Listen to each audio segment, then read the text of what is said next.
I'm looking at the world through rose-colored glasses, and it says everything I feel. Assalamualaikum warahmatullahi wabarakatuh. Perkenalkan, nama saya Naura Vanessa dari kelas 5 absen 28. Di video kali ini saya akan mempresentasikan tentang jamur atau fungi. Oke, sebelum saya ke pembahasannya, saya akan membacakan tentang daftar isi dari video ini. Jadi yang pertama adalah pengertian fungi, yang kedua jenis fungi, yang ketiga ciri-ciri fungi, yang keempat struktur dan karakteristik fungi, yang kelima klasifikasi jamur tiram, yang keenam siklus hidup jamur tiram. Oke, langsung aja kita ke pembahasannya ya. Simak video ini sampai habis. Apa itu jamur? Kalau jamur berasal dari kata Latin, yakni fungi. Jamur atau fungi adalah yang sifatnya eukariotik dan tidak berklorofil. Kemudian, sebelum kita beranjak ke ciri-ciri jamur, kita perlu mengetahui bahwa jenis jamur itu ada 4, yaitu Zygomycota, Ascomycota, Basidiomycota, dan Deuteromycota. Selanjutnya, ada ciri-ciri fungi secara umum. Yang pertama, uniseluler dan juga multiseluler. Yang kedua, memiliki bentuk tubuh beragam, seperti bulat, memanjang, atau bulat seperti telur. Yang ketiga, inti selnya dibungkus dengan membran inti, atau bersifat eukariot. Yang keempat, umumnya mempunyai dinding sel.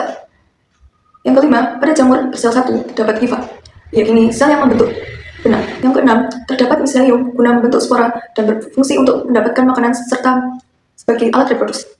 Yang ketujuh, tidak memiliki klorofil sehingga mendapatkan makanan dengan menyerap zat organik yang berasal dari tempat tinggal. Yang keempat, di sini saya akan membahas tentang struktur dan karakteristik dari fungi. Oke, struktur fungi menurut Page dan kawan-kawan dalam buku Campbell Biology tahun 2008, struktur umum tubuh jamur ini tersusun atas filamen atau benang multiseluler. Tetapi ada juga yang terdiri dari sel tunggal. Contohnya raki. Sel tubuh jamur tersusun dari benang kecil dinamakan hifa, terdiri dari dinding sel tubuh luar yang mengelilingi membran plasma dan sitoplasma sel. Dinding sel jamur terbentuk oleh zat polisakarida yang kuat juga fleksibel oleh dinding sel bernama septa.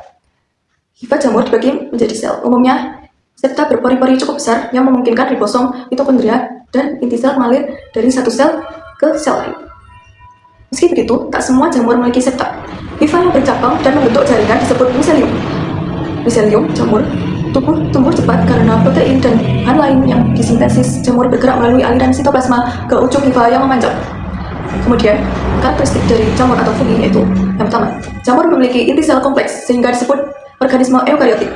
Yang kedua, dinding sel jamur mengandung kitin dan glukan. Yang ketiga, jamur bersifat heterotrof, yaitu mendapatkan makanan dengan menyerap zat organik dari tempat tinggalnya. Yang keempat, jamur hidup di lingkungan lembab, minim cahaya, dan mengandung sisa-sisa organik. Yang kelima, jamur dapat hidup di berbagai tempat, seperti kondisi lingkungan yang lembab, tidak membutuhkan cahaya maupun sedikit asam sekalipun. Berikut ini tabel klasifikasi jamur tiram. Kerajaan dari jamur tiram adalah fungi, divisinya Basidiomycota, kelasnya Basidiomycotes, ordonya Agaricales, familinya Tricholamataceae, genusnya Pleurotus, dan spesiesnya adalah Pleurotus ostreatus. Oke. Selanjutnya di sini saya akan menjelaskan tentang siklus hidup jamur tiram. Saya akan tampilkan gambar di sini. Oke. Jadi itu yang pertama adalah pelepasan dan penyebaran spora. Spora jamur yang sangat kecil dan sangat ringan dilepaskan dari basidium. Spora matang dapat terbawa angin atau jatuh ke tanah di sekitarnya. Yang kedua ada germinasi atau perkecambangan. Jika lingkungan mendukung, spora akan bertambah menjadi helai yang tipis dan disebut hifa.